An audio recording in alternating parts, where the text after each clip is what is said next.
Shalom semuanya, perkenalkan nama gue Febrian, biasa dipanggil Ian. Dan di podcast kali ini, gue nggak sendirian dong tentunya. Gue bareng sama temen gue nih, coba Tak, perkenalkan. Jadi nama gue Renata, biasa dipanggil Tata. Nah, di podcast kali ini kita bakal temenin teman-teman semuanya selama beberapa menit ke depan dengan bahasan yang tentunya bermanfaat nih bagi kita semua. Bener banget Tak, di podcast kali ini kita juga menghadirkan 2 narasumber loh. Jadi pastinya akan sayang banget kan kalau misalnya kita lewatkan. Bener banget ya. Tapi emang kita bakal bahas apa sih, Han? Kok kayaknya keren banget gitu sampai narasumbernya ada 2 gitu. Oh ya tentu keren banget dong, nggak ada lawan ini mah, buset. Narasumber pertama kita ada dokter nih ya kan. Udah gitu narasumber yang kedua kita psikolog. Berarti lu bisa menyimpulkan dong kira-kira kita mau bahas apa hari. Sesuatu yang berkaitan dengan dunia kesehatan. Nah, selamat Tak, lu mendapatkan 2 juta rupiah, dipotong Aduh. pajak 100% lebih. Asik banget ya. Emang betul, kita akan bahas tentang dunia kesehatan pada hari ini. Lebih tepatnya tentang tema kita, yaitu peran gereja dalam bidang kesehatan. Oke, jadi kita akan masuk ke sesi pertama pembahasan kita dengan narasumber pertama kita, Dr. Kelvin.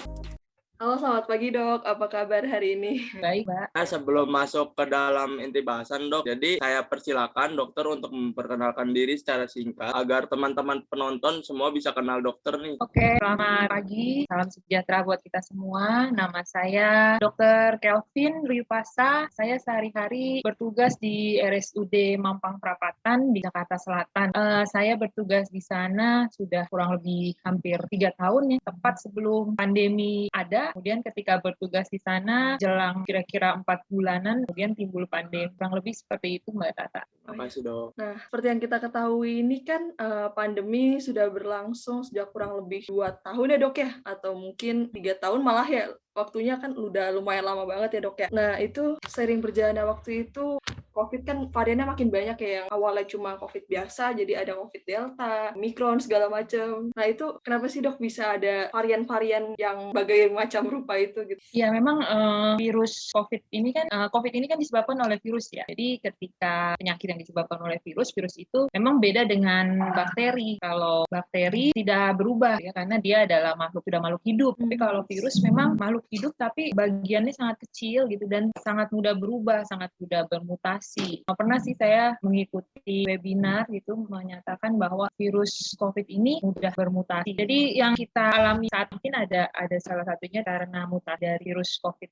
Oke, terima kasih jawabannya dok. Apakah nantinya virus tersebut bisa mati atau justru akan terus berkembang menjadi varian baru lagi dok? Kalau yang kita ketahui bersama ya, dulu ada namanya pandemi flu Spanyol ya. Iya. Dan itu kurang lebih 100 tahun yang lalu. Itu juga memakan korban jiwa dan merupakan pandemi terakhir ya sebelum pandemi COVID. Akhirnya memang penyakit tersebut sesuai dengan ketahanan tubuh kita gitu seperti hilang dalam tanda kutip gitu ya. Jadi memang kita harus terus berusaha sambil berdoa tentunya semoga seberapa lama lagi gitu COVID ini akan menjadi endemi. Endemi itu sama kayak Indonesia. Indonesia itu endemi tipes. Kalau teman-teman dicek itu rata-rata positif tipes gitu. Tapi tipesnya nggak bergejala gitu. Jadi diharapkan ketika nanti COVID itu berubah dari pandemi menjadi endemi, itu akan menjadi hal yang mungkin kita terinfeksi tapi tidak bergejala dan tidak menimbulkan hal yang berat. Karena kan semua itu tergantung dari tubuh kita merespon terhadap penyakit tersebut. Walaupun mungkin juga pernah dengar gitu kan 1-2 orang meninggal karena tipes, itu pasti ada karena memang semua tergantung dari kondisi kesehatan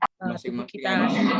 Itu ketika kita terinfeksi tipes gitu, kalau tipes kan endemi gitu, jadi nanti arahnya akan ke sana mudah-mudahan dan dalam jangka waktu yang mudah-mudahan jangan terlalu lama. Jadi bisa dibilang kalau nanti COVID-19 ini bisa jadi kayak flu biasa gitu ya? Iya. Jadi bisa dibilang seperti itu ya. Contohnya saat ini ya Omicron beda sekali dengan varian Delta. Mungkin saya cerita sedikit. Jadi ketika varian Delta itu keterisian tempat tidur di rumah sakit itu sampai hampir 100% lebih gitu. Jadi kita sampai nambah-nambah tempat tidur gitu buat pasien-pasien Delta ya. Tapi di Omicron ini banyak yang terinfeksi tapi tidak memerlukan perawatan di rumah sakit gitu ya. Oksigen juga stoknya masih aman gitu. Beda sekali dengan varian Delta. Berikutnya, apakah Omicron ini nanti akan berubah seperti common cold yang flu-flu biasa?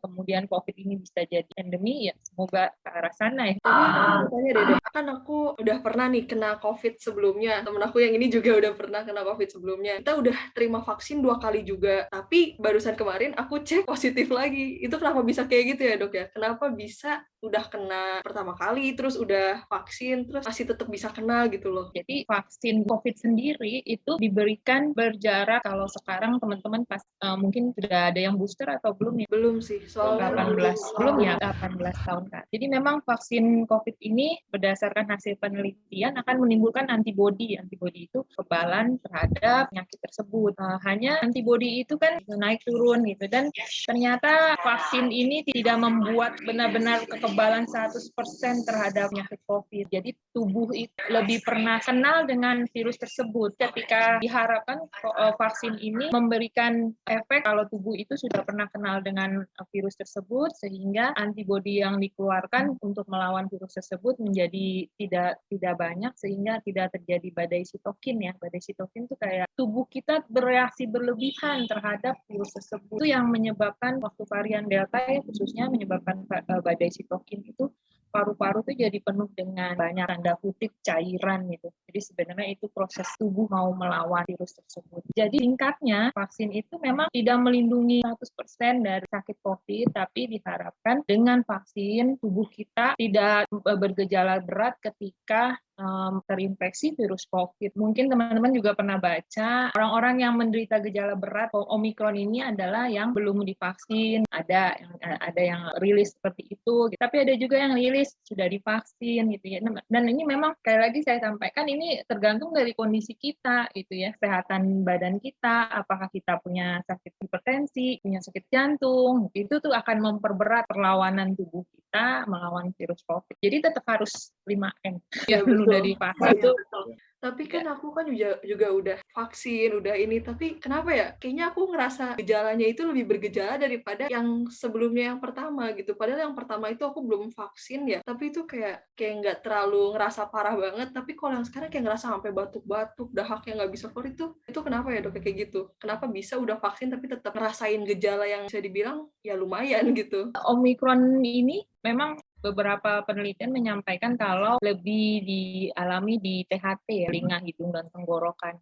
Beberapa pasien menyampaikan batuk keluhannya, terus pilek, seperti itu. Mungkin karena terinfeksi Omikron, jadi gejala-gejala di saluran pernafasan atas ya lebih dominan kalau varian terinfeksi yang sebelumnya dengan mungkin varian Alpha. Dokter, terima kasih. Lalu apakah selama COVID ini pernah ada kerjasama yang dilakukan antara gereja atau sekolah Katolik dengan Ikatan Dokter Indonesia atau rekan-rekan dokter terkait vaksinasi ataupun hal lain yang berkaitan dengan COVID-19? Terus terang, kerjasama gereja dengan wilayah ya, kalau kesehatan itu kan jadi konsepnya wilayah, dengan puskesmas, dengan dinas kesehatan.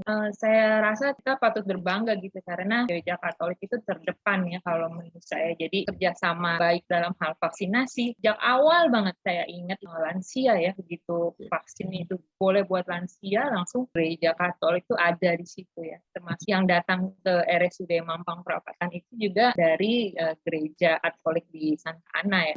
Dalam hal ini komunitas di gereja Katolik sangat mendukung, sangat membantu, sangat bekerja sama dengan puskesmas itu. Semuanya bisa berjalan lebih cepat tentunya gitu ya, karena seluruh kayak alumni juga ikut turun gitu ya, alumni sekolah Katolik, kemudian mengorganisir berjalannya vaksinasi dengan lebih cepat dan benar-benar membuat sentra-sentra vaksin baru dengan SDM juga dari mereka, logistik dalam tanda kutip selain vaksin itu juga dari mereka gitu. Jadi benar-benar membantu kami, pemerintah, dinas kesehatan, puskesmas untuk mempercepat jalannya vaksinasi, ya kan, vaksinasi lansia, vaksinasi anak, vaksinasi remaja waktu itu ya, dengan inovasi-inovasi sumbangkiran dan lain-lain. Itu sangat, menurut saya gereja Katolik itu yang pertama ya untuk vaksinasi. Yang kedua juga soal pembatasan kegiatan-kegiatan di gereja ya, itu juga sangat membantu gitu ya. Kalau teman-teman bayangkan misalnya keuskupan tidak mendukung program pemerintah, aduh jadi ini ya sulit gitu ya, tapi sangat bijak gitu ya Uskupan Gereja Katolik jadi mendukung program pemerintah, sehingga gereja tentu saja dapat tetap melakukan pelayanan gerejanya tanpa membahayakan umat ya. pelayanan tetap berjalan dengan lancar. Jadi berarti bisa dibilang kalau peran gereja itu sangat membantu banget ya buat di kondisi seperti sekarang ini, di kondisi COVID-19 ini, jadi kayak sentra vaksinasi jadi makin banyak gitu ya dok ya, dan bisa jadinya mencapai herd immunity juga ya sekarang udah kan ya? Iya betul. Jadi kalau kita dosis kedua itu sudah hampir 80% ya. Memang kalau booster memang belum, mungkin karena kan bertahap ya, harus tunggu 6 bulan dari jarak dosis kedua, baru 18 tahun ke atas. Tapi untuk vaksinasi sudah sangat baik cakupannya Jakarta. Begitu juga dengan vaksinasi untuk anak-anak ya, sudah cukup cakupannya Jakarta. Nah, pertanyaan terakhir nih dok, sebagai seorang Katolik, menurut dokter apa yang bisa dan harus kita lakukan dalam menghadapi kondisi seperti ini dok, kayak banyak COVID gitu? Pertama-tama tentu saja kita harus terus berdoa ya, seperti yang kita imani. Jadi memang kita nggak ada yang tahu ya, ini sampai kapan. Kalau teman-teman pernah baca tentang VUCA, volatile, uncertain, complexity, dan agile ya, jadi memang kita tuh berada di era tersebut, dan mau nggak mau semua harus berproses beradaptasi dengan keadaan saat ini, termasuk gereja. Jadi biar bagaimanapun banyak kita sudah ketahui kalau pandemi Spanyol itu berakhir, kita harus terus berdoa supaya pandemi COVID nggak bisa segera berakhir. Selain itu juga kemampuan untuk beradaptasi yang tadi saya sampaikan di era VUCA ini itu sangat, jadi jangan, kita harus out of the box. Mungkin kalau bidang kesehatan dari 1 IGD jadi 2 IGD, dari tidak punya ruang isolasi jadi punya ruang isolasi. Penemuan banyak sekali tentang pandemi COVID ini. Jadi teman-teman yang pelajar juga harus beradaptasi dengan era pandemi ini. Guru-guru juga harus beradaptasi. Jadi betul-betul dalam melakukan perannya masing-masing, kita berdoa mohon petunjuk pada Tuhan supaya kita diberikan insight, kemampuan untuk berpikir out of the box, sehingga pelayanan, pekerjaan, peran kita masing-masing berjalan dengan baik, sambil kita menunggu nih kapan kira-kira ya pandemi ini bisa menjadi endemi dan kita bisa hidup dengan beradaptasi dengan dalam era new normal. Jadi berarti intinya kita harus tetap terus berdoa sambil sebagai orang Katolik kita juga harus berani ambil peran gitu ya dok ya, untuk menjadi relawan atau apapun gitu ya yang bisa kita lakukan gitu ya dok ya. Iya betul, jadi kita harus mengisi ya peran kita dengan sebaik-baiknya, mengambil peran dalam penanggulangan ini. Saya lihat sih luar biasa sih teman-teman, seperti juga kita ketahui ya sekarang daftar misa ada aplikasinya, pasti lebih banyak sih sebenarnya gereja membutuhkan kita ini kaum muda khususnya dalam hal melayani masyarakat, karena ada perubahan-perubahan banyak sistem pendaftaran. Baik, terima kasih banyak dok. Sudah menjelaskan banyak hal yang awalnya saya nggak tahu jadi tahu gitu dok. Terima kasih banyak. Ya Mbak Tata, Mas Febrian, tetap semangat. Terima kasih banyak dok. Terima kasih banyak. Mohon maaf apabila ada kesalahan. Terima kasih banget ini. Nah, penjelasan Dr. Kelvin tadi udah keren banget sih ya, Tak. Bener banget, Yan. Itu udah kece banget dan menjelaskan banget. Bahkan gua yang tadinya nggak tahu apa-apa, sekarang jadi kayak banyak hal baru yang gua tahu gitu, Yan. Iya, Tak. Tapi sayang banget gak sih? Muka kita tuh nggak kerekam tadi. Oh iya, sayang banget sih.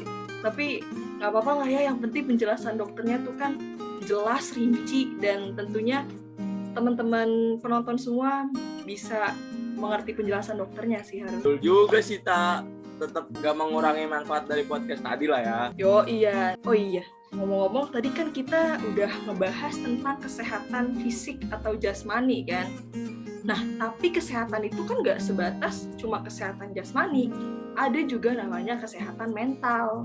Wes, bener banget, Tak. 100 dah buat lu. Tapi sayang banget nih, Tak. Kita nggak bisa bahas itu sekarang. Karena kita udah cukup lama nih ngobrol-ngobrolnya tadi. Ya, terus kita nggak jadi bahas tentang kesehatan mental gitu ya. Tadi katanya ada psikolog. Tenang, Tak. Tenang. Nggak perlu kecewa. Teman-teman penonton juga nggak perlu kecewa lah ya. Karena kita bakal bahas tentang kesehatan mental di podcast berikutnya nih. Kalau kata orang-orang mah pakai main part-partan gitu lah kayak TikTok. Buset, part 2. Kalau rame lanjut part 2 gitu ya, Yan ya. Oh, iya. Oke deh, Yan. Kayaknya sih kalau menurut gue ya part 2 nggak bakal boring sih, bahkan bakal lebih seru karena ya bahasan ini kan mental health nih yang lagi banyak dibincangin sama anak-anak muda zaman sekarang kan. Bener banget, Tak. Nah, kalau gitu buat teman-teman semua yang udah nonton sampai akhir nih ya, untuk part pertama gue mau ngucapin terima kasih banyak. Ya, makasih banyak teman-teman semuanya yang udah nonton nih. Semoga kalian bisa mendapat manfaat dari podcast kita kali ini ya. Dadah! Dadah. Jangan lupa like, comment, and subrek. Sampai ketemu di part 2.